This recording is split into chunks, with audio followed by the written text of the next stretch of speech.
Hello മക്കളെ, നമ്മൾ 2025 PSC ഇനി നടത്താൻ പോകുന്ന എക്സാമുകൾക്ക് വേണ്ടിയിട്ടുള്ള ഒരു സ്റ്റഡി സീരീസ് ആണല്ലോ ഇവിടെ ആരംഭിച്ചിരിക്കുന്നത്. ലാബ് അസിസ്റ്റൻറ്റ്, സെയിൽസ് അസിസ്റ്റൻറ്റ്, അതുപോലെ സെക്രട്ടേറിയറ്റ് അസിസ്റ്റൻറ്റ്, പിന്നെ ഗുരുവായൂർ ദേവസ്വം ബോർഡ്, അങ്ങനെ ഒരുപാട് എക്സാമുകൾ വരുന്നുണ്ട്. ഇനിയും ഒരുപാട് എക്സാമുകൾക്ക് നോട്ടിഫിക്കേഷൻ വരാനുണ്ട്. അപ്പോൾ അതിനെല്ലാത്തിനും വേണ്ടിയിട്ടുള്ളൊരു റിവിഷൻ അല്ലെങ്കിൽ ഒരു സ്റ്റഡി സീരീസ് ആണ് നമ്മളിവിടെ നടത്തിക്കൊണ്ടിരിക്കുന്നത്.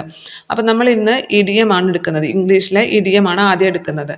അപ്പോൾ ഇംഗ്ലീഷ് മലയാളം നമ്മൾ ക്ലാസ്സുകൾ എപ്പോഴും പ്രീവിയസ് ക്വസ്റ്റ്യൻസുകൾ വെച്ച് മാത്രമേ ഡിസ്കസ് ചെയ്യുള്ളൂ. അല്ലാതെ പ്രീവിയസ് അല്ലാത്തതൊന്നും തന്നെ നമ്മൾ പറയാറില്ല. കാരണം ഇംഗ്ലീഷ് മലയാളത്തിൽ പ്രീവിയസ് ക്വസ്റ്റ്യൻ പേപ്പർ പഠിച്ചാൽ തന്നെ നല്ലൊരു മാർക്ക് നമുക്ക് സ്കോർ ചെയ്യാൻ പറ്റും. ആദ്യം പ്രീവിയസ് ക്വസ്റ്റ്യൻ പേപ്പേഴ്സ് പഠിക്കുക, അതിനുശേഷം പുതുതായിട്ടുള്ള കാര്യങ്ങൾ പഠിക്കുക. അപ്പം നമ്മൾ ആദ്യം തന്നെ പ്രീവിയസ്ലി ചോദിച്ചിട്ടുള്ള കുറച്ച് ഇഡിയംസ് ആണ് എടുത്തിട്ടുള്ളത്. അപ്പോൾ ഇഡിയം പറയുമ്പോൾ PSC എപ്പോഴും നമ്മളെ ഓപ്ഷൻ തന്ന് തെറ്റിദ്ധരിപ്പിക്കാൻ ശ്രമിക്കും. നമുക്കൊരു ഓപ്ഷൻ കാണുമ്പോൾ ഇപ്പോൾ ഒരു ഫസ്റ്റ് എക്സാമ്പിൾ തന്നെ ഹൈ ആൻഡ് ലോ എന്ന് പറഞ്ഞ ഇഡിയം കൊണ്ട് എന്ത് ഉദ്ദേശിക്കുന്നു?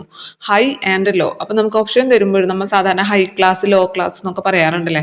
അവർ ഭയങ്കര ഹൈ ക്ലാസ് ഫാമിലിയാണ്, ലോ ക്ലാസ് ഫാമിലി എന്നൊക്കെ നമ്മൾ പറയും. അപ്പം നമുക്ക് അങ്ങനെയൊക്കെ നമ്മൾ ചിന്തിച്ചു പോകും. പക്ഷേ ഹൈ ആൻഡ് ലോ എന്നതുകൊണ്ട് ഉദ്ദേശിക്കുന്നത് എവരിവെയർ എന്നാണ്. ഓപ്ഷന് നമുക്ക് PSC അങ്ങനെയാണ് തന്നിരുന്നത്, എവരിവെയർ. ആൻസർ കീഴിൽ എവരിവെയർ, എല്ലായിടത്തും. ഹൈ ആൻഡ് ലോ എന്ന് പറഞ്ഞാൽ everywhere, in many different places, പലയിടത്തുമായിട്ട്. ഒരു example, we searched high and low for a new teacher. We searched high and low for a new teacher എന്ന് പറഞ്ഞു കഴിഞ്ഞാൽ പുതിയ ടീച്ചറെ ഞങ്ങൾ എല്ലായിടത്തും തിരഞ്ഞു എന്നാണ് അർത്ഥം. We searched high and low for a new teacher. ഞങ്ങൾ പുതിയ ടീച്ചറെ എല്ലായിടത്തും തിരഞ്ഞു. അപ്പോൾ ഹൈ ആൻഡ് ലോ എന്നതുകൊണ്ട് ഉദ്ദേശിക്കുന്നത് എവരിവെയർ, എല്ലായിടത്തും എന്നാണ്. ഇനി നിങ്ങൾക്ക് അറിയുന്നതാണ് sold for A song. Sold for A song എന്ന് വെച്ചാൽ ഒരു പാട്ടിന് വിറ്റു എന്ന് പറഞ്ഞാൽ എന്താണ്? ഒരു പാട്ട് പാടിയും നമ്മളത് കൊടുത്തു അല്ലേ, വിറ്റു എന്ന് വെച്ച് കഴിഞ്ഞാൽ അത്ര ചെറിയ കോസ്റ്റിന്, ലോ പ്രൈസിന് വിൽക്കുന്നതിനാണ് നമ്മൾ സോൾഡ് ഫോർ എ സോങ് എന്ന് പറയുക. അത്ര ചെറിയ എമൗണ്ടിന്, അറ്റ് വെരി ലോ പ്രൈസ് എന്നാണ് സോൾഡ് ഫോർ എ സോങ് എന്നതുകൊണ്ട് ഉദ്ദേശിക്കുന്നത്. നിങ്ങൾക്ക് അറിയായിരിക്കും അല്ലേ. ഇനി ബേൺഡ് ഹിസ് ഫിംഗേഴ്സ് എന്ന് പറഞ്ഞു കഴിഞ്ഞാൽ നമ്മുടെ കൈ പൊള്ളുന്നത് അല്ലേ. നമ്മളെ കൈ ഇപ്പോൾ ആരെങ്കിലും മനഃപൂർവ്വം നമ്മളെ കൈ പിടിച്ചിട്ട് തീയിൽ കാണിച്ച് പൊള്ളിക്കും? ഒരിക്കലും അങ്ങനെ പൊള്ളിക്കാൻ പറ്റില്ല. ഏറ്റവും കൂടുതൽ കൈ പൊള്ളപ്പോഴും നമ്മളുടെ ശ്രദ്ധയില്ലായ്മ കൊണ്ടാണ് അല്ലേ. നമ്മൾ പാത്രം, നല്ല ചൂടുള്ള പാത്രം എടുക്കുമ്പോഴോ അല്ലെങ്കിൽ തേക്കുമ്പോഴോ അല്ലെ അയൺ ചെയ്യുമ്പോഴോ ഒക്കെ നമ്മൾ തന്നെ അറിയാതെ നമ്മുടെ കൈ പൊള്ളിക്കാറുണ്ട്. അതിനർത്ഥം നമ്മൾ തന്നെ എന്തെങ്കിലും ട്രബിളിൽ ചെന്ന് വീഴാം, ട്രബിളിൽ പോയി പെടാം എന്നാണ് അതുകൊണ്ട് ഉദ്ദേശിക്കുന്നത്. മറ്റൊരാളല്ല, നമ്മൾ തന്നെ. എന്തിനെങ്കിലും സാധാരണ അങ്ങനെയല്ലേ, നമ്മുടെ കൈ നമ്മൾ തന്നെയാണല്ലോ എപ്പോഴും പൊള്ളിക്കുക. അപ്പോൾ ബേൺഡ് ഹിസ് ഫിംഗേഴ്സ് എന്ന് പറഞ്ഞിട്ടുണ്ടെങ്കിൽ got himself into trouble, സ്വന്തമായിട്ട് ഏതെങ്കിലും ഒരു പ്രശ്നത്തിൽ പോയി പെടാം. Got himself into trouble. He has burnt his fingers by attacking a constable. ഒരു കോൺസ്റ്റബിളിനെ അറ്റാക്ക് ചെയ്തുകൊണ്ട് അവൻ സ്വയം ഒരു ട്രബിളിൽ പോയി പെട്ടു അല്ലേ. He has burned his fingers by attacking a constable. ഒരു കോൺസ്റ്റബിളിനെ അറ്റാക്ക് ചെയ്തുകൊണ്ട് അവൻ സ്വയമായിട്ടൊരു പ്രശ്നത്തിൽ പോയി പെട്ടു എന്നാണ് അവിടെ ഉദ്ദേശിച്ചിട്ടുള്ളത്. അതാണ് നമുക്ക് PSC തന്നിട്ടുണ്ടായിരുന്നത്. അവിടെ ബേൺഡ് ഹിസ് ഫിംഗേഴ്സ് എന്ന് ഉദ്ദേശിക്കുന്നത് എന്താണ്? സ്വയം പോയിട്ടൊരു ട്രബിളിൽ പെടാം. Got himself into trouble. അടുത്തത് വൂൾ ഗാദറിങ് എല്ലാവർക്കും അറിയുന്നതായിരിക്കും. എന്താണ്? Day dreaming. നമ്മൾ പകൽക്കിനാവ് കാണാന്നൊക്കെ പറയുന്ന സംഭവം അല്ലേ വൂൾ ഗാദറിങ് എന്ന് പറയുന്നത്. വൂൾ എന്ന് വെച്ചാൽ കമ്പിളി, ഗാദറിങ് എന്ന് പറഞ്ഞാൽ ശേഖരിക്കുക. അപ്പോൾ വൂൾ ഗാദറിങ് എന്ന് പറഞ്ഞു കഴിഞ്ഞാൽ ഒരു സ്വപ്നം കാണലാണ്, ഡേ ഡ്രീമിങ് ആണ് അവിടെ. പിന്നെ ടുക്ക് ടു ഹാർട്ട് എല്ലാവർക്കും അറിയാൻ പറ്റും. നമ്മുടെ ഹൃദയത്തിലേക്ക് എടുക്കുക. ടുക്ക് ടു ഹാർട്ട്, നമ്മുടെ ഹൃദയത്തിലേക്ക് എടുക്കുക എന്ന് പറഞ്ഞാൽ എന്താ? നമ്മളത് അത്രമാത്രം എഫക്റ്റ് ചെയ്യണം അല്ലെ. നമ്മളെ എഫക്റ്റ് ചെയ്യാത്ത കാര്യങ്ങൾ, നമുക്ക് വിഷമാവാത്തൊരു കാര്യമാണെങ്കിൽ നമുക്ക് കേട്ട് ഈ ചെവി കൂടെ കേട്ട് ഇപ്പുറത്തെ ചെവി കൂടെ വിടും അല്ലേ. പക്ഷെ നമ്മുടെ ഹൃദയത്തിൽ കൊണ്ടു എന്നൊക്കെ പറഞ്ഞത്, ആ പറഞ്ഞതിൻ്റെ ഹൃദയത്തിൽ കൊണ്ടു എന്നൊക്കെ നമ്മൾ പറയാറുണ്ട്. അത് തന്നെയാണ് ഇവിടെ ഉദ്ദേശിക്കുന്നത്. ടുക്ക് ടു ഹാർട്ട് എന്ന് പറഞ്ഞു കഴിഞ്ഞാൽ ഡീപ്ലി എഫക്റ്റഡ് ബൈ, നമ്മൾ അത്രയ്ക്ക് എഫക്റ്റ് ചെയ്യാം. നീ പറഞ്ഞ വാക്കുകൾ എൻ്റെ ഹൃദയത്തിൽ കൊണ്ടു എന്ന് പറയാറുണ്ടല്ലേ, അതേ മീനിങ് തന്നെയാണ് ടുക്ക് ടു ഹാർട്ട് എന്ന് പറഞ്ഞു കഴിഞ്ഞാലും നമ്മളെ ഡീപ്ലി എഫക്റ്റ് ചെയ്യുക എന്നുള്ളത്. Was deeply affected by. He took to heart the death of he sisters. He took to heart the death of he sisters അല്ലെ, അവൻ്റെ സിസ്റ്ററിൻ്റെ മരണം അത്രത്തോളം അവൻ എഫക്റ്റ് ചെയ്തു എന്നാണ് അവിടെ ഉദ്ദേശിക്കുന്നത്. He took to heart the death of he sisters എന്നുള്ളത്. അപ്പം നമുക്ക് ഓപ്ഷനിലേ ഇവിടെ ഡാഷ് ഇട്ട് തരും. He dash the death of he sisters എന്ന് പറഞ്ഞിട്ട് കുറേ ഇഡിയംസ് ഓപ്ഷനിൽ ഉണ്ടായിരിക്കും. അപ്പം ടുക്ക് ടു ഹാർട്ട് കാണുമ്പോൾ ചിലപ്പോൾ നമുക്ക് അങ്ങനെ ഫില്ല് ചെയ്യാൻ പറ്റില്ല. അല്ലാതെ ഇതിൻ്റെ മീനിങ് നേരിട്ട് ചോദിച്ചാൽ ചിലപ്പോൾ നമുക്ക് കിട്ടും. അല്ല, നമുക്കിങ്ങനെ സെൻറ്റൻസ് തന്നിട്ട് അവിടെ ഡാഷ് ഇട്ടിട്ട് താഴെ തന്നിരിക്കുന്ന ഇഡിയംസിൽ സ്യൂട്ടബിൾ ആയിട്ടുള്ളത് സെലക്ട് ചെയ്യാൻ പറയും. അങ്ങനെ വരുമ്പോഴേക്കാണ് നമുക്ക് കൺഫ്യൂഷൻ വരാം. അപ്പോൾ ശ്രദ്ധിക്കുക, ടുക്ക് ടു ഹാർട്ട് എന്ന് പറഞ്ഞു കഴിഞ്ഞാൽ നമ്മൾ അത്രയ്ക്കും ഡീപ്ലി എഫക്റ്റ് ചെയ്യുക എന്നുള്ളതാണ് ഉദ്ദേശിക്കുന്നത്. ക്രീം ഓഫ് ദി ക്രോപ്പ് എന്ന് പറഞ്ഞാൽ എന്താണ്? ക്രീം ഓഫ് ദി ക്രോപ്പ് എന്ന് പറഞ്ഞാൽ ബെസ്റ്റ് ഓഫ് എനി ഗ്രൂപ്പിലെ, ഒരു ഗ്രൂപ്പിലെ ഏറ്റവും ബെസ്റ്റ് ആയിട്ടുള്ളത്, ബെസ്റ്റ് എനി ഗ്രൂപ്പ്. നമ്മൾ സാധാരണ കേക്കൊക്കെ ഉണ്ടാക്കുമ്പോൾ നമ്മൾ മിക്ക കുട്ടികൾ കണ്ടിട്ടില്ല, അതിൻ്റെ മുകളിലെ ക്രീം എടുത്ത് കഴിക്കും. അവർക്ക് ഏറ്റവും ഇഷ്ടമുള്ളത് എന്താണ്? ആ ക്രീം ആയിരിക്കും അല്ലെ. അത് ഏറ്റവും അവർ വിചാരിക്കുന്നത് ഏറ്റവും ബെസ്റ്റ് അതാണെന്നാണ് അല്ലെ. ഏറ്റവും ബെസ്റ്റ് അതാണെന്നാണ്. അപ്പൊ ആ ബെസ്റ്റിനെ കാണിക്കാനാണ് അങ്ങനെ ഉദ്ദേശിക്കുന്നത്. നിങ്ങൾ ക്രീം ഓഫ് ദി ക്രോപ്പ് എന്ന് പറയുമ്പോൾ ആ കേക്കിന്റെ ഒക്കെ മുകളിലിരിക്കുന്ന ക്രീം ഓർത്താൽ മതി. അപ്പൊ നമ്മൾ അതിൽ തന്നെ ഏറ്റവും കഴിക്കാൻ ടേസ്റ്റ് ഉള്ളത് ഏറ്റവും ബെസ്റ്റ് ആയിട്ടുള്ളത് ഓർക്കുക. അപ്പൊ ബെസ്റ്റ് എനി ഗ്രൂപ്പാണ് ഏറ്റവും ബെസ്റ്റ് ഗ്രൂപ്പിലെ ഏറ്റവും ബെസ്റ്റ് ആയിട്ടുള്ളതിനാണ് നമ്മൾ ക്രീം ഓഫ് ദി ക്രോപ്പ് എന്ന് പറയാം. ഇനി ടൂത്ത് ആൻഡ് നെയിൽ അതെല്ലാവർക്കും അറിയായിരിക്കും. ടൂത്ത് ആൻഡ് നെയിൽ എന്ന് പറഞ്ഞാൽ എന്താണ്? നമ്മളുടെ എല്ലാ പവറും ഉപയോഗിച്ചിട്ട് വിത്ത് ഓൾ പവേഴ്സ് നമ്മൾ സാധാരണ കുട്ടികളായിരിക്കുമ്പോൾ തല്ലിടുമ്പോൾ നമ്മൾ ആദ്യം ഇടിച്ചു നോക്കും. ഇടിച്ചിട്ട് നമുക്ക് പറ്റാണ്ടാവുമ്പോൾ നമ്മൾ നഖം കൊണ്ട് മാന്തും അല്ലെ. നമ്മുടെ ബ്രദറിനൊക്കെ നമ്മൾ ആദ്യം ഇടിച്ചു നോക്കും, പറ്റില്ല എന്ന് പറയുമ്പോൾ പിന്നെ നഖം കൊണ്ട് മാന്തും. അതും കഴിയുമ്പോൾ നമ്മൾ എന്ത് ചെയ്യും? കടിക്കാൻ ശ്രമിക്കും. അപ്പം അതിനർത്ഥം നമ്മൾ നമ്മുടെ എല്ലാ പവറും എടുക്കുകയാണ്, നമ്മളെ കൊണ്ട് പറ്റുന്നതൊക്കെ ചെയ്തു നോക്കുകയാണ് അല്ലെ. വിത്ത് ഓൾ പവേഴ്സ് എന്നാണ് ടൂത്ത് ആൻഡ് നെയിൽ കൊണ്ട് ഉദ്ദേശിക്കുന്നത്. ടൂത്ത് ആൻഡ് നെയിൽ എന്ന് പറയുമ്പോൾ വിത്ത് ഓൾ പവേഴ്സ് എന്നാണ്. ഇനി റെഡ് ടാപ്പ് നമ്മൾ മലയാളത്തിലേക്ക് കൺവേർട്ട് ചെയ്യുമ്പോൾ ചുവപ്പ് നാട അല്ലെ. ചുവപ്പ് നാട നമുക്ക് അങ്ങനെ തന്നെ നമ്മുടെ മലയാളത്തിൽ പഠിക്കാനുണ്ട്. ചുവപ്പ് നാട എന്ന് പറഞ്ഞാൽ എന്താണ്? അനാവശ്യമായിട്ടുള്ള കാലതാമസത്തിനെയാണ്, ഒഫീഷ്യൽ ഡിലേനാണ്. നമ്മൾ സാധാരണ ഈ സർക്കാർ ഓഫീസുകളിലൊക്കെ പോകുമ്പോഴാണല്ലോ നമുക്ക് അനാവശ്യമായിട്ട് അവർ നമ്മളങ്ങനെ നടത്തിക്കും. അതാണ് അവിടെ ഉദ്ദേശിക്കുന്നത്. അനാവശ്യമായിട്ട് കാലതാമസം ഉണ്ടാക്കുക, ഒഫീഷ്യൽ ഡിലേ. അതാണ് റെഡ് ടാപ്പ്, ചുവപ്പ് നാട എന്നതുകൊണ്ട് ഉദ്ദേശിക്കുന്നത്. ഇനി A bolt from the blue. A bolt from the blue എന്ന് പറഞ്ഞാൽ ഒരു അൺഎക്സ്പെക്റ്റഡ് ആയിട്ടുള്ളത് അല്ലെ. സംതിങ് അൺഎക്സ്പെക്റ്റഡിനെയാണ് നമ്മൾ അൺഎക്സ്പെക്റ്റഡ് ആയിട്ട് നടക്കുന്ന എന്തെങ്കിലുമാണ് നമ്മൾ A bolt from the blue എന്ന് പറയാം. അടുത്തത് നമ്മൾ ശ്രദ്ധിക്കണം. നമുക്ക് ഇതുപോലെ തന്നെ ഓപ്ഷനിൽ PSC തെറ്റിച്ചിട്ടുള്ള നമ്മളെ കൺഫ്യൂസിങ് ആക്കിയിട്ടുള്ള ഒരു ചോദ്യമാണ് get the better off means. Get the better off means. Get the better off എന്ന് പറയുമ്പോൾ നമ്മൾ ബെറ്റർ ആയിട്ടുള്ളത് കിട്ടാന്ന് പറയുമ്പോൾ നമ്മൾ വിചാരിക്കും അല്ലേ, കുറച്ച് നല്ലത് കിട്ടുക, അല്ലെങ്കിൽ നമ്മൾ ഇമ്പ്രൂവ് ചെയ്യുക, ഒന്നുകൂടി ബെറ്റർ ആവാം അല്ലെ. നമ്മൾ അങ്ങനെ വിചാരിക്കില്ലേ, ബെറ്റർ ആവാം, ഒന്നും കൂടി ബെറ്റർ ആവാം, അല്ലെങ്കിൽ ഇമ്പ്രൂവ് ചെയ്യാന്നൊക്കെ നമുക്ക് തരും. ഓപ്ഷനിൽ PSC അതേ ഓപ്ഷൻസുകൾ തന്നിട്ടുണ്ടായിരുന്നു. ഇമ്പ്രൂവ് എന്നുള്ള ഓപ്ഷൻ തന്നിട്ടുണ്ടായിരുന്നു. ഡു ബെറ്റർ ദാൻ, കുറച്ചും കൂടി ബെറ്റർ ആയിട്ട് ചെയ്യുക എന്നൊക്കെയുള്ള ഓപ്ഷൻ തന്നിട്ടുണ്ടായിരുന്നു. പക്ഷെ അവിടെ ഉദ്ദേശിക്കുന്നത്, അർത്ഥം വരുന്നത് വിൻ ചെയ്യാന്നാണ്. ആരെങ്കിലും തോൽപ്പിക്കുക, ഡിഫീറ്റ് സംവൺ അല്ലെങ്കിൽ വിൻ. അതാണ് അവിടെ അതിന്റെ ആൻസർ. അതിന്റെ ആ ഇഡിയം കൊണ്ട് ഉദ്ദേശിക്കുന്നത് വിൻ ചെയ്യുക അല്ലെങ്കിൽ ഡിഫീറ്റ് സംവൺ എന്നാണ്. Get the better off. Get the better off എന്ന് പറഞ്ഞിട്ടുണ്ടെങ്കിൽ വിൻ ചെയ്യുക അല്ലെങ്കിൽ ഡിഫീറ്റ് സമ്മൺ എന്നാണ്.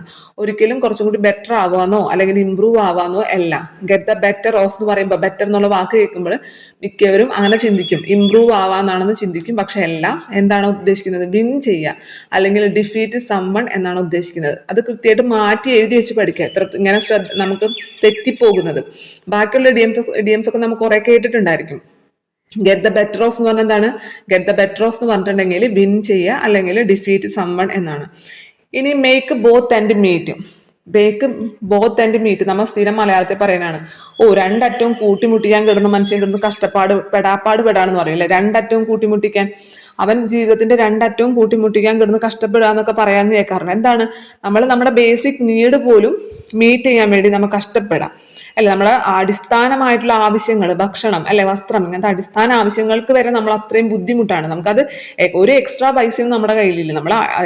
നമ്മുടെ അടിസ്ഥാന ആവശ്യങ്ങൾ പോലും നമുക്ക് നിറവേറ്റാൻ പറ്റാതെ നമ്മൾ ബുദ്ധിമുട്ടുന്നതിനെയാണ് നമ്മൾ എന്ത് പറയാ, രണ്ടറ്റവും കൂടി കൂട്ടിമുട്ടിക്കാൻ കഷ്ടപ്പെടാന്ന് പറയാം അല്ലെ. അതന്നെയാണ് മേക്ക് ബോത്ത് ആൻഡ് മീറ്റ് എന്ന് പറഞ്ഞു കഴിഞ്ഞാൽ to live with one's income, ഒരാളുടെ ഇൻകത്തിൽ തന്നെ കഴിയുക. Or struggle to afford basic needs. നമ്മൾ ബേസിക് നീഡ്സ് എഫോർഡ് ചെയ്യാൻ പോലും ഭയങ്കരമായിട്ട് സ്ട്രഗിൾ ചെയ്യുക അല്ലെ. Struggling to afford basic needs അല്ലെങ്കിൽ to live within one's income, ഒരാളുടെ ഇൻകത്തിൽ തന്നെ കഴിഞ്ഞുകൂടാ. അത് നമുക്ക് ഭയങ്കര ബുദ്ധിമുട്ടായിരിക്കും അല്ലെ, ഒരു വരുമാനം മാത്രമാകുമ്പോഴും. അതാണ് അവിടെ മേക്ക് ബോത്ത് ആൻഡ് മീറ്റ് എന്ന് ഉദ്ദേശിക്കുന്നത്. ഇനി അടുത്തത് get the ball rolling. Get the ball rolling അതായത് ബോൾ റോൾ ചെയ്യാൻ ആരംഭിച്ചു. അതായത് എന്തെങ്കിലും ഒന്ന് സ്റ്റാർട്ട് ചെയ്യുമ്പോൾ നമ്മൾ പറയുന്നതാണ്. എന്തെങ്കിലും ഒരു മേക്ക് എ സ്റ്റാർട്ട്, എന്തെങ്കിലും സ്റ്റാർട്ട് ചെയ്യുമ്പോൾ നമ്മൾ പറയുന്നതാണ് ആ ബോൾ റോൾ ചെയ്യാൻ ആരംഭിച്ചു എന്നുള്ളത്. Get the ball rolling. Get the ball rolling എന്ന് പറഞ്ഞിട്ടുണ്ടെങ്കിൽ ബോൾ റോൾ ചെയ്യാൻ ആരംഭിച്ചു എന്നുള്ളത് എന്താണ്? എന്തെങ്കിലും ഒരു സ്റ്റാർട്ട് ചെയ്യാണ്, എന്തെങ്കിലും ഒരു സംഭവം നമ്മൾ പുതുതായിട്ട് ആരംഭിക്കുകയാണ്. മേക്ക് എ സ്റ്റാർട്ട് ആണ് ഗെറ്റ് ദ ബോൾ റോളിംഗ് എന്നതുകൊണ്ട് ഉദ്ദേശിക്കുന്നത്. The election are fast approaching and it is time we get the ball rolling. ഒരു example പറഞ്ഞതാണത്. The election are fast approaching and it is time we get the ball rolling എന്നുള്ളത്. ഇനി അടുത്തത് make a clean breast. ആർക്കും പെട്ടെന്ന് നമുക്ക് എന്താണ് ഉദ്ദേശിക്കുന്നത് മനസ്സിലാക്കാൻ ബുദ്ധിമുട്ടുള്ള ഒരു ഇഡിയമാണത്. മേക്ക് എ ക്ലീൻ ബ്രസ്റ്റ് എന്ന് ഉദ്ദേശിക്കുന്നത്. അതായത് ഒരു ക്ലീൻ ആയിട്ടുള്ള ഒരു നെഞ്ച് ഉണ്ടാക്കുക എന്നാണ് അവിടെ. ഒരു ക്ലീൻ നെഞ്ചുണ്ടാക്കുക. എന്താണ് ഒരു ക്ലീൻ നെഞ്ചുണ്ടാക്കുക എന്ന് പറഞ്ഞാൽ, നമ്മളോട് സാധാരണ നമ്മളോട് മനസ്സ് എവിടെയാണെന്ന് ചോദിച്ചാൽ നമ്മൾ എവിടെയാണ് പറയുന്നത്? നമ്മുടെ നെഞ്ചിൽ കൈവച്ച് നമ്മൾ പറയില്ലേ, ഇവിടെയാണ് മനസ്സെന്ന് അല്ലേ? ആരും നിന്റെ മനസ്സെന്ന് പറയുമ്പോൾ നമ്മൾ ആരും തലയിൽ കൈവയ്ക്കാറില്ല. മനസ്സെന്ന് പറയുമ്പോൾ, ബുദ്ധി എന്ന് പറയുമ്പോൾ തലയിൽ കൈവച്ചാലും മനസ്സ് എന്ന് പറയുമ്പോൾ നമ്മൾ നമ്മുടെ നെഞ്ചത്താണ് കൈവയ്ക്കുക അല്ലെ. അപ്പൊ അതായത് നെഞ്ചിനെ ക്ലീൻ ആക്കാന്ന് പറഞ്ഞിട്ടുണ്ടെങ്കിൽ ഒരു ക്ലീൻ ആയിട്ടുള്ള മനസ്സ് അല്ലെ ആക്കിയെടുക്കുക. ക്ലീൻ ആയിട്ടുള്ള മനസ്സ് എങ്ങനെയാണ് ആക്കിയെടുക്കുക? നമ്മൾ നമ്മുടെ കുറ്റങ്ങളൊക്കെ ഏറ്റു പറയുമ്പോഴേ, അത് തന്നെയാണ് കൺഫസ്. കൺഫസ് എന്ന് വെച്ചാൽ എന്താണ്? കുമ്പസാരം അല്ലെ. Confess fully one's mistake. ഒരാളുടെ എല്ലാ മിസ്റ്റേക്കുകളും, എന്തെങ്കിലും അയാൾക്ക് തെറ്റ് പറ്റിയിട്ടുണ്ടെങ്കിൽ അതെല്ലാം തുറന്നു പറയാണ്, ഒരു കുമ്പസാരം നടത്താണ്. അതാണ് അവിടെ ഉദ്ദേശിക്കുന്നത്. മേക്ക് എ ക്ലീൻ ബ്രസ്റ്റ് എന്നതുകൊണ്ട് ഉദ്ദേശിക്കുന്നത്. മേക്ക് എ ക്ലീൻ ബ്രസ്റ്റ്, ഒരു ക്ലീൻ ആയിട്ടുള്ള ഒരു നെഞ്ചുണ്ടാക്കി എടുക്കുക എന്ന് പറഞ്ഞാൽ ഒരു ക്ലീൻ ആയിട്ടുള്ള മനസ്സുണ്ടാക്കുക. അതായത് അവിടെ കുമ്പസാരം നടത്തുക. നമ്മളെ തെറ്റുകളെല്ലാം, തെറ്റ് പറ്റാത്ത ആരും ഉണ്ടാവില്ല അല്ലേ. അപ്പൊ തെറ്റുകളെല്ലാം ഏറ്റു പറഞ്ഞുകൊണ്ട് നമ്മൾ നമ്മുടെ മനസ്സിനെ ക്ലീൻ ആക്കുക എന്നുള്ളതാണ് അവിടെ confess fully one's mistake. Confess fully one's mistake എന്നതാണ് മേക്ക് എ ക്ലീൻ ബ്രസ്റ്റ് എന്നതുകൊണ്ട് ഉദ്ദേശിക്കുന്നത്. ഇനി അതിനൊരു എക്സാമ്പിൾ പറയാണ്. When the police interrogated the thief. തീഫിനെ ചോദ്യം ചെയ്തപ്പോൾ when the police interrogated the thief he made a clean breast of everything. He made a clean breast of everything എന്ന് വെച്ചാൽ എല്ലാത്തിനെ കുറിച്ചും അവൻ തുറന്നു പറഞ്ഞു. അതാണ് പോലീസ് ഇയാളെ തീഫിനെ ചോദ്യം ചെയ്തപ്പോൾ അയാൾ എല്ലാ കാര്യങ്ങളും തുറന്നു പറഞ്ഞു എന്നതാണ് അവിടെ ഉദ്ദേശിച്ചിട്ടുള്ളത്. When the police interrogated the thief he made a clean breast of everything എന്നതുകൊണ്ട്. അടുത്തത് അറ്റ് സീ എന്നുള്ളത്. ഈ അറ്റ് സീ ഭയങ്കര സിമ്പിൾ ആണെന്ന് നമുക്ക് തോന്നും. കാരണം നമ്മൾ നടുക്കടലിൽ പെടാന്ന് പറഞ്ഞാൽ നമ്മൾ ആകെ കൂടി അമ്പരന്ന് പോകുന്ന ഒരു അവസ്ഥയാണ് അല്ലേ. ഒരു കടലിന്റെ നടുവിൽ പെട്ടുപോകുക എന്ന് പറയുന്നത് നമ്മൾ ആകെ കൂടി എന്ത് ചെയ്യണം എന്നറിയാതെ പകച്ചു പോകുന്ന ഒരു അവസ്ഥയാണ്. അപ്പൊ നമ്മൾ അമ്പരന്ന് പോകുക എന്നുള്ളതാണ് അറ്റ് സീ എന്നുള്ളതുകൊണ്ട് ഉദ്ദേശിക്കുന്നത്. കൺഫ്യൂസ്ഡ്, മൊത്തത്തിലാകെ കൺഫ്യൂസിങ് ആവുക. അതുപോലെ പെർപ്ലെക്സ്ഡ്. PSC പല ഓപ്ഷൻസ് തന്നിട്ടുണ്ട്. ഒരു പ്രാവശ്യം കൺഫ്യൂസ്ഡ് ആയിരുന്നെങ്കിൽ ഒരു പ്രാവശ്യം പെർപ്ലെക്സ്ഡ് ആണ്. പെർപ്ലെക്സ്ഡ് എന്ന് പറഞ്ഞു കഴിഞ്ഞാലും ഈ അമ്പരക്കുക എന്നുള്ള അർത്ഥം തന്നെയാണ്. കൺഫ്യൂസ്ഡിന്റെ സെയിം മീനിങ് ആണ് പെർപ്ലെക്സ്ഡ് എന്നുള്ളതും. അതേപോലെ തന്നെ ബാഫിൽഡ്, പസിൽഡ് ഇതൊക്കെ പറഞ്ഞു കഴിഞ്ഞാലും കൺഫ്യൂസ്ഡ് എന്നാണ് ഉദ്ദേശിക്കുന്നത്. അപ്പൊ നമ്മൾ ഇത്തരം വേർഡുകളൊക്കെ ഒന്ന് പരിചയമായിരിക്കണം. ഇത് PSC 2ഉം 3ഉം തവണ റിപ്പീറ്റ് ചെയ്തിട്ടുണ്ട്. ഓരോ പ്രാവശ്യം ആൻസർ, അതായത് ഓപ്ഷനിൽ ഉണ്ടായിരുന്ന ആൻസർ വേറെ വേറെ ആയിരുന്നു. ഒരു തവണ കൺഫ്യൂസ്ഡ് എന്നായിരുന്നു, ഒരു തവണ പെർപ്ലെക്സ്ഡ് എന്നായിരുന്നു, ഒരു തവണ ബഫിൽഡ് എന്നായിരുന്നു. അപ്പൊ ഈ വേർഡുകളൊക്കെ നിങ്ങൊന്ന് പരിചിതമാക്കി വെക്കാം. കൺഫ്യൂസ്ഡ്, അതുപോലെ പെർപ്ലെക്സ്ഡ്, ബഫിൽഡ് ഇതൊക്കെ എന്താണ്. അതുപോലെ പസിൽഡ് എന്ന് പറഞ്ഞു കഴിഞ്ഞാലും ആകെ അമ്പരന്ന് പോകാന്നാണ് അർത്ഥം. അപ്പൊ അറ്റ് സീ എന്നുള്ള ഇഡിയത്തിന്റെ അർത്ഥം കൺഫ്യൂസ്ഡ് എന്നാണ്. അടുത്തത് live from hand to mouth. Live from hand to mouth എന്ന് വെച്ചാൽ ജീവിക്കുന്നത് എങ്ങനെയാണ്? കയ്യിൽ നിന്ന് വായിലേക്ക്. Live from hand to mouth, അതായത് നമുക്ക് വായിൽ വെക്കാനേ ഉള്ളൂ, ബാക്കിയൊന്നും നമ്മുടെ കയ്യിലില്ല. അതായത് സേവിങ്സിനൊന്നും തന്നെ ഒന്നുമില്ല, കഷ്ടിച്ച് ജീവിച്ചു പോകാം എന്ന് മാത്രം. അതാണ് അവിടെ ഉദ്ദേശിക്കുന്നത്. Live from hand to mouth എന്ന് പറഞ്ഞു കഴിഞ്ഞാൽ to have just enough money to live on. To have just enough money to live on, ജീവിച്ചു പോകാനുള്ള അത്യാവശ്യം പൈസ മാത്രം. നോ സേവിങ്സ്, മനസ്സിലായ? വേറൊന്നും തന്നെ ഇല്ല. To have just enough money to live on and nothing എന്നതാണ് അവിടെ ഉദ്ദേശിക്കുന്നത്. Live from hand to mouth എന്ന് വെച്ചാൽ കഷ്ടിച്ച് ജീവിച്ചു പോകാന്നറിയില്ല എന്ന് പറഞ്ഞ പോലെ. സേവിങ്സ് ഒന്നുമില്ല നമുക്ക്, വേറെ ഒന്നിനും പൈസ തികയില്ല നമുക്ക്. അതെന്താണ്? അത്യാവശ്യം ജീവിച്ചു പോകാനുള്ള പണം മാത്രം, എക്സ്ട്രാ സേവിങ്സ് ഒന്നുമില്ല. അതാണ് അവിടെ ഉദ്ദേശിക്കുന്നത്. അതിനൊരു എക്സാമ്പിൾ പറയാം. എക്സാമ്പിൾ നമ്മുടെ എക്സാമിന് വന്ന തന്നെയാണ്, PSC എക്സാമിന് വന്ന തന്നെയാണ്. Most of the peoples in India live from hand to mouth. Most of the people in India live from hand to mouth അല്ലെ. ഭൂരിപക്ഷം ജനങ്ങളും അങ്ങനെയാണ് ജീവിക്കുന്നത്. Most of the people in India live from hand to mouth എന്നുള്ളത്. അത് തന്നെയാണ് അവിടെ dash ഇട്ട് വന്നിട്ട് എന്താണ് അവിടെ ഉദ്ദേശിച്ചതെന്നാണ് ചോദിച്ചിട്ടുണ്ടായത്. അണ്ടർലൈൻ ചെയ്തിട്ട്, ഇഡിയം അണ്ടർലൈൻ ചെയ്തിട്ട് അതുകൊണ്ട് എന്താണ് ഉദ്ദേശിക്കുന്നത്, live from hand to mouth എന്നതുകൊണ്ട് എന്താണ് ഉദ്ദേശിക്കുന്നതാണ് ചോദിച്ചത്. To have just enough money to live on and nothing extra എന്നതാണ് അവിടെ ഉദ്ദേശിക്കുന്നത്. ഇനി storm in the tea cup. നിങ്ങൾ ഇപ്പോൾ പലതവണ കേട്ടിട്ടുണ്ടാവും സ്റ്റോം ഇൻ ടീ കപ്പ് എന്ന്. കാരണം നമ്മുടെ ഉപ്പ് സത്യാഗ്രഹത്തെ ആ സമയത്ത് ഇർവിൻ പ്രഭു, ഉപ്പ് സത്യാഗ്രഹം നടക്കുന്ന സമയത്ത് ഇവിടെ ഇർവിൻ പ്രഭു ആയിരുന്നു. അപ്പൊ അദ്ദേഹം ഈ ഉപ്പ് സത്യാഗ്രഹത്തെ വിശേഷിപ്പിച്ചത് a storm in the tea cup എന്നാണ്. അതായത് ചായക്കോപ്പയിലെ കൊടുങ്കാറ്റ് അല്ലെ, ചായക്കോപ്പയിലെ കൊടുങ്കാറ്റ്. എന്താണ് അദ്ദേഹം ഇങ്ങനെ storm in the tea cup എന്നതുകൊണ്ട് ഉദ്ദേശിച്ചത്? അതായത് വളരെ ചെറിയ ഒരു പ്രശ്നത്തിന് വലിയതായിട്ട് ബഹളം വയ്ക്കാം, ചെറിയൊരു കാര്യം അതിന് കുറെ ബഹളം ഉണ്ടാക്കാം. അതിനെയാണ് നമ്മൾ a storm in the tea cup എന്നതുകൊണ്ട് ഉദ്ദേശിക്കുന്നത്. ബിഗ് ഫസ്, ബിഗ് ഫസ് എന്ന് വെച്ചാൽ വലിയ ബഹളം അല്ലെ. Big fuss over trivial matter, വളരെ നിസ്സാരമായ, ട്രിവിയൽ മാറ്റർ എന്ന് വെച്ചാൽ വളരെ നിസ്സാരമായിട്ടുള്ള കാര്യം. Big fuss over trivial matter, വളരെ നിസ്സാരമായിട്ടുള്ള കാര്യത്തുമ്മിൽ വലിയ ബഹളം വയ്ക്കുക. ബിഗ് ഫസ്, വലിയ ബഹളം ഉണ്ടാക്കുക, അതിനെയാണ് storm in the tea cup എന്ന് പറയുന്നത്. അപ്പൊ നിങ്ങൾ ഈ ഇന്ത്യൻ സ്വാതന്ത്ര്യ സമരമൊക്കെ പഠിക്കുന്ന സമയത്ത് പഠിച്ചിട്ടുണ്ടാവും. ഇർവിൻ പ്രഭു നമ്മുടെ ഈ ഉപ്പ് സത്യാഗ്രഹം ആരംഭിക്കുന്ന സമയത്ത് ഗാന്ധിജി ഇങ്ങനെ അത് പറഞ്ഞപ്പോൾ അദ്ദേഹം പറഞ്ഞതാണ്, അതിനോട് റെസ്പോണ്ട് ചെയ്തതാണ് a storm in the tea cup എന്ന് പറഞ്ഞത്. നമ്മുടെ ഉപ്പ് സത്യാഗ്രഹത്തെ പലരും പലതും വിശേഷിപ്പിച്ചിട്ടുണ്ട് അല്ലെ. നമ്മുടെ മോത്തിലാൽ നെഹ്റു വിശേഷിപ്പിച്ചത് എന്താണ്? രാമന്റെ ലങ്കയിലേക്കുള്ള യാത്ര എന്നാണല്ലേ വിശേഷിപ്പിച്ചത്. രാമചന്ദ്രന്റെ ലങ്കയിലേക്കുള്ള യാത്ര എന്നാണ് നമ്മുടെ മോത്തിലാൽ നെഹ്റു വിശേഷിപ്പിച്ചത്. അതുപോലെ തന്നെ നമ്മുടെ സുഭാഷ് ചന്ദ്രബോസ് വിശേഷിപ്പിച്ചത് എന്താണ്? നെപ്പോളിയന്റെ പാരീസിലേക്കുള്ള മടക്കം എന്നാണ് വിശേഷിപ്പിച്ചത്. എബനിൽ നിന്നും നെപ്പോളിയന്റെ പാരീസിലേക്കുള്ള മടക്കം എന്നാണ് സുഭാഷ് ചന്ദ്രബോസ് നമ്മുടെ ഈ ഉപ്പു സത്യാഗ്രഹത്തെ വിശേഷിപ്പിച്ചത്. അതുപോലെ നമ്മുടെ ഇർവിൻ പ്രഭു വിശേഷിപ്പിച്ചത് എന്താണ്? ചായക്കോപ്പയിലെ കൊടുങ്കാറ്റിനെ storm in the tea cup എന്നാണ് വിശേഷിപ്പിച്ചത്. അപ്പൊ storm in the tea cup എന്ന് വെച്ചാൽ a big fuss over a trivial matter, വലിയ ബഹളം ഉണ്ടാക്കുക ചെറിയൊരു കാര്യത്തുമ്മൽ. ഇനി അടുത്തത് just now my hands are full. Just now my hands are, നമുക്ക് PSC തന്നിരുന്നത് ആ ചോദ്യമാണ് അത്, just now my hands are full എന്ന്. എന്നിട്ട് ഈ മൈ ഹാൻഡ്സ് ആർ ഫുൾ എന്നുള്ള ഇഡിയം അണ്ടർലൈൻ ചെയ്തിട്ട് അതുകൊണ്ട് എന്താണ് ഉദ്ദേശിക്കുന്നതെന്നാണ് ചോദിച്ചത്. അപ്പൊ ഇത് ഇങ്ങനെ തന്നെ എടുത്തിടാൻ കാരണം ഇതും നമുക്ക് ഒരുപാട് കൺഫ്യൂഷൻ ഉണ്ടാക്കും. മൈ ഹാൻഡ്സ് ആർ ഫുൾ എന്ന് പറയുമ്പോൾ ചില ഓപ്ഷനിൽ എൻ്റെ കയ്യിൽ കുറെ പണമുണ്ട്, അപ്പൊ നമുക്ക് തോന്നില്ല എൻ്റെ കൈ ഫുള്ളാണെന്ന് പറയുമ്പോൾ നമ്മുടെ കയ്യിൽ കുറെ പണമുണ്ടെന്നായിരിക്കാം ഉദ്ദേശിക്കുന്നത്.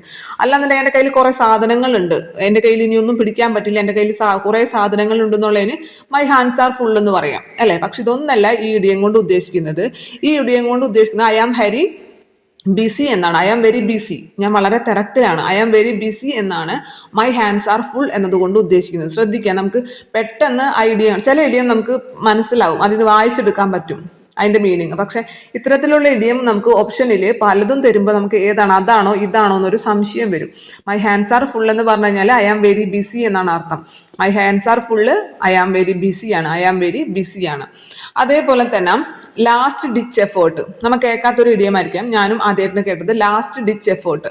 ലാസ്റ്റ് ഡിച്ച് എഫേർട്ട് എന്ന് പറഞ്ഞു കഴിഞ്ഞാൽ ഫൈനൽ അറ്റംപ്റ്റ് എന്നാണ് അർത്ഥം.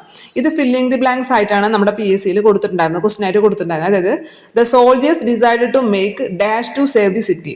The soldiers decided to make dash to save the city എന്ന് പറഞ്ഞിട്ട് ആ ഡാഷിന്റെ അവിടെ ഫില്ല് ചെയ്യാൻ വേണ്ടി കുറച്ച് ഇഡിയം അടിയിൽ തന്നിട്ടുണ്ടായിരുന്നു. അതിൽ ഉത്തരം വരുന്നത്, ആൻസർ വരുന്നത് ഇതാണ്, ലാസ്റ്റ് ഡിച്ച് എഫേർട്ട്. ഈ ലാസ്റ്റ് ഡിച്ച് എഫേർട്ട് എന്ന് പറഞ്ഞു കഴിഞ്ഞാൽ ഫൈനൽ അറ്റംപ്റ്റ് എന്നാണ് അർത്ഥം. ലാസ്റ്റ് ഡിച്ച് എഫേർട്ട് എന്ന് പറഞ്ഞാൽ ഫൈനൽ അറ്റംപ്റ്റ്, അവസാനത്തെ ശ്രമം, ഫൈനൽ അറ്റംപ്റ്റ് എന്നാണ് അതിന്റെ അർത്ഥം. അപ്പൊ നമുക്ക് തന്നിട്ടുണ്ടായിരുന്ന ക്വസ്റ്റ്യൻ എങ്ങനെയാണ്? The soldiers decided to make a dash to save the city അല്ലെ. സോൾജേഴ്സ് ഒരു അവസാന ശ്രമം നടത്തി സിറ്റീനെ സേവ് ചെയ്യാൻ വേണ്ടി. അപ്പൊ ഈ അവസാന ശ്രമം എന്നുള്ളത് വരുന്നത് ലാസ്റ്റ് ഡിച്ച് എഫേർട്ട് എന്നാണ് വരാം. ലാസ്റ്റ് ഡിച്ച് എഫേർട്ട് എന്നുള്ള ഒരു പ്രയോഗം. ലാസ്റ്റ് ഡിച്ച് എഫേർട്ട് എന്താണ്? ഫൈനൽ അറ്റംപ്റ്റ് എന്നാണ്. ഇനി ഐവറി ടവർ. ഐവറി ടവർ എല്ലാവർക്കും അറിയാം, കാരണം മലയാളത്തിൽ പഠിക്കുന്നതാണ് അല്ലെ. ഐവറി ടവർ, ദന്തഗോപുരം. അതുകൊണ്ട് ഉദ്ദേശിക്കുന്നത് എന്താന്ന് വെച്ചാല് നമ്മളുടെ ഈ എവരിഡേ ലൈഫ് ഉണ്ടല്ലോ, അതിൽ നിന്നും ഒരു ടച്ച് ഇല്ലാതെ, അവിടെ നടക്കുന്ന സംഭവങ്ങളൊന്നും അറിയാതെ മറ്റൊരു സിറ്റുവേഷനിൽ, വേറെ തികച്ചും വ്യത്യസ്തമായ ഒരു സിറ്റുവേഷനിലോ അല്ലെങ്കിൽ ഒരു പ്ലേസിലോ ഒരു സ്ഥലത്തോ ജീവിക്കുന്നു എന്ന് കാണിക്കാനാണ്. ശരിക്കും നമ്മുടെ എവരിഡേ ലൈഫിൽ നടക്കുന്ന കാര്യങ്ങളൊന്നും അറിയാതെ ഒന്നില്ലെങ്കിൽ ഐസൊലേറ്റഡ് ആയിട്ട് അല്ലെങ്കിൽ സെപ്പറേറ്റഡ് ആയിട്ട് ചിലപ്പോൾ ഒരു സ്വപ്ന ലോകത്ത് ജീവിക്കുന്നു, ഈ കാര്യങ്ങളൊന്നും തന്നെ അറിയാതെ ഒരു സ്വപ്ന ലോകത്ത് ജീവിക്കുന്നു, അല്ലെങ്കിൽ മറ്റൊരു എക്സ്ട്രീംലി വളരെ ഡിഫറെന്റ് ആയിട്ടുള്ള മറ്റൊരു സിറ്റുവേഷനിലാണ് ജീവിക്കുന്നത് എന്നൊക്കെ കാണിക്കാൻ വേണ്ടിയിട്ട് നമ്മൾ ഐവറി ടവർ എന്നുള്ള പ്രയോഗം ഉപയോഗിക്കുന്നു. ദന്തഗോപുരം. അവര് ഈ ഇതിൽ നടക്കുന്ന ഇപ്പൊ നമ്മൾ ഇപ്പോഴത്തെ പിള്ളേർ നമ്മൾ പറയൂലേ, അവരൊരു സ്വപ്ന ലോകത്താണെന്ന്. കാരണം അവർക്ക് ഈ റീൽസ് ഒക്കെ കണ്ടിട്ട് അവര് ലൈഫിനെ കുറിച്ചിട്ട് മറ്റെന്തൊക്കെയാണ് ചിന്തിച്ച് വെച്ചിരിക്കുന്നത്. ശരിക്കും റിയൽ ലൈഫിലുള്ള കാര്യങ്ങളൊന്നും അവർക്ക് അറിയില്ല. അപ്പൊ നമുക്ക് പറയാം അവരെന്താണ്, ഐവറി ടവറിലാണെന്ന് പറയാം. ഒരു എക്സാമ്പിൾ പറയാം, rich CEOs sitting in there Ivory towers. Rich CEOs എവിടെയാണ് ഇരിക്കുന്നത്? സിറ്റിംഗ് ഇൻ ദെയർ ഐവറി ടവേഴ്സിലാണ് അല്ലെ. Sitting in there Ivory towers could care less about the conditions of workers. അവരെന്താണ് വളരെ കുറവ് മാത്രമേ ഇതിനെക്കുറിച്ച് കെയർ ചെയ്യുന്നുള്ളൂ, നമ്മുടെ വർക്കേഴ്സിന്റെ കണ്ടീഷൻസിനെ കുറിച്ചിട്ട് അവർ കെയർ ചെയ്യുന്നുള്ളൂ. അപ്പൊ അവർ വേറെ എക്സ്ട്രീമിൽ മറ്റൊരു സിറ്റുവേഷനാണ്, അവരൊട്ടും തന്നെ ഈ വർക്കേഴ്സിന്റെ പ്രോബ്ലംസ് ഒന്നും തന്നെ അറിയുന്നില്ല. അപ്പൊ അത് അങ്ങനെ കാണിക്കാനാണ് sitting in there Ivory tower എന്നുള്ളത് അവിടെ ഉപയോഗിച്ചിരിക്കുന്നത്. അപ്പൊ ഐവറി ടവർ എന്ന് പറഞ്ഞിട്ടുണ്ടെങ്കിൽ പ്ലേസോ അല്ലെങ്കിൽ ഒരു സിറ്റുവേഷൻ ആവാം. Place or situation out of touch with reality. Place or situation out of touch with റിയാലിറ്റിനെ കാണിക്കാനാണ് നമ്മൾ ഐവറി ടവർ, ദന്തഗോപുരം എന്നുള്ള പ്രയോഗം ഉപയോഗിക്കുക. അടുത്തത് അവസാനത്തെ കുറച്ച് ഇമ്പോർട്ടന്റ് ആണ്. ഇമ്പോർട്ടന്റ് മീൻസ് നമുക്ക് പെട്ടെന്ന് തെറ്റിപ്പോകുന്നതാണ്. നമുക്ക് PSC പ്രീവിയസ്ലി ചോദിച്ചിട്ടുള്ളത് തന്നെയാണ്. Every Tom Dick and Harry. Every Tom Dick and Harry എന്ന് പറയുന്നത് ഒരു നെഗറ്റീവ് മീനിങ്ങിലുള്ള ഒരു പ്രയോഗമാണ്. അതായത് നമ്മൾക്ക് ഒരു ഇവന്റിന് അല്ലെങ്കിൽ എന്തെങ്കിലും ഒരു കാര്യത്തിന് എല്ലാവരും വന്നിരിക്കുന്നു. അതിപ്പോൾ ക്ഷണിക്കപ്പെട്ടവരും ഇല്ലാത്തവരും അല്ലെങ്കിൽ ആവശ്യമുള്ളവരും ആവശ്യമില്ലാത്തവരും നമുക്കങ്ങനെ അത് കാണുമ്പോൾ ഒരു ഇറിറ്റേഷൻ ഉണ്ടാവില്ലേ. അപ്പൊ നമ്മൾ പറയുന്നതാണോ എല്ലാവരും വന്നിട്ടുണ്ട്, ലോകത്തുള്ളവർ മുഴുവൻ ഇപ്പൊ ഒരു ജോലിക്ക് അപ്ലൈ ചെയ്തിട്ടുണ്ട്, എല്ലാവരും അപ്ലൈ ചെയ്തിട്ടുണ്ടെന്ന് തോന്നുന്നു നമ്മൾ പറയില്ലേ. അങ്ങനെയൊക്കെ പറയുന്ന ഒരു നെഗറ്റീവ് മീനിങ്ങിൽ പറയുന്ന ഒരു കാര്യമാണ് every Tom Dick and Harry എന്ന് പറയുന്നത്. അപ്പൊ ഇത് PSC എങ്ങനെയാ ചോദിച്ചിട്ടുണ്ടായിരുന്നെന്ന് വെച്ചാൽ ഡാഷ് ഇട്ടിട്ടാണ്. Every Tom Dick and dash dash. Harry എന്നുള്ളത് നമ്മൾ ഫില്ല് ചെയ്യണം. ഹാരിക്ക് പകരം ഓപ്ഷനിൽ അവിടെ മാരി ഉണ്ടായിരുന്നു, ഗോപി ഉണ്ടായിരുന്നു, പിന്നെ വേറെ പേരുകളൊക്കെ ഉണ്ടായിരുന്നു. അപ്പൊ നമുക്ക് അതീതായ പ്രയോഗം അറിയുന്ന ഒരാൾക്ക് മാത്രമേ every Tom Dick and Harry എന്നുള്ളത് അവിടെ ഫില്ല് ചെയ്യാൻ പറ്റുള്ളൂ. ഉദ്ദേശിക്കുന്നത് എന്താണ്? എല്ലാവരും ഉണ്ടായിരുന്നു, അർഹതപ്പെട്ടവരും ഇല്ലാത്തവരും അല്ലെങ്കിൽ വരേണ്ട ആവശ്യമുള്ളവരും ആവശ്യമില്ലാത്തവരും ഒക്കെ വന്നിട്ടുണ്ടായിരുന്നു എന്ന് പറയാനാണ് അങ്ങനെ ഉദ്ദേശിക്കുന്നത്. PSC തന്നിട്ടുണ്ടായിരുന്ന ചോദ്യം, it is not a place for every Tom Dick and dash. It is not a place, ഇത് ഇങ്ങനെ ഒരു പ്ലേസ് അല്ല. പിന്നെ for every Tom Dick and Harry, അതിൽ എല്ലാവർക്കും വരാനുള്ള, അങ്ങനെ ലോകത്തുള്ളവർക്ക് മുഴുവൻ വരാനുള്ള ഒരു സ്ഥലമല്ല ഇതെന്ന് പറയുന്നതാണ്. It is not a place for every Tom Dick and dash. അവിടെ നമ്മൾ ഹാരി എന്ന് വെച്ചിട്ട് ഫില്ല് ചെയ്യണം. അതേപോലെ തന്നെ it seems like every Tom Dick and Harry are applying for the job. It seems like, തോന്നുന്നത് എന്താണ്? Every Tom Dick and Harry applying for the job. എല്ലാവരും ആ ജോലിക്ക് അപ്ലൈ ചെയ്തിട്ടുണ്ടെന്നാണ് തോന്നുന്നത്. ആവശ്യമുള്ള, അതായത് അതിന് ക്വാളിഫൈ ആയിട്ടുള്ളവരും അല്ലാത്തവരും ഒക്കെ അതിന് അപ്ലൈ ചെയ്തിട്ടുണ്ടെന്നാണ് തോന്നുന്നത്. അങ്ങനെ പറഞ്ഞാണ് it seems like every Tom Dick and Harry are applying for the job. അപ്പൊ ഇതും പ്രീവിയസ്ലി മുമ്പ് PSC ചോദിച്ചിട്ടുള്ളതാണ്. നമ്മളിവിടെ PSC ചോദിച്ച കാര്യങ്ങൾ മാത്രമേ ഡിസ്കസ് ചെയ്തിട്ടുള്ളൂ. അപ്പൊ എല്ലാവർക്കും ഇന്നത്തെ ക്ലാസ് ഉപകാരപ്പെട്ടു എന്ന് വിശ്വസിക്കുകയാണ്. ഇതിൽ അറിയാത്ത കാര്യങ്ങൾ സെപ്പറേറ്റ് എഴുതി വെച്ച് തന്നെ നിങ്ങൾ പഠിക്കാമെന്നുണ്ടെങ്കിൽ നമുക്ക് ഇരിക്കും. ഓപ്ഷൻ കാണുമ്പോൾ നമുക്ക് ഇങ്ങനെ വായിക്കുമ്പോൾ കിട്ടുന്നതായി തോന്നും, പക്ഷെ ഓപ്ഷൻ കാണുന്ന സമയത്ത് ഏതാണെന്നുള്ള കൺഫ്യൂഷൻ ഉണ്ടാവും. അപ്പൊ ഇന്നത്തെ ക്ലാസ് ഉപകാരപ്പെടുന്നുള്ള വിശ്വാസത്തോടുകൂടി നിർത്തുന്നു. നന്ദി.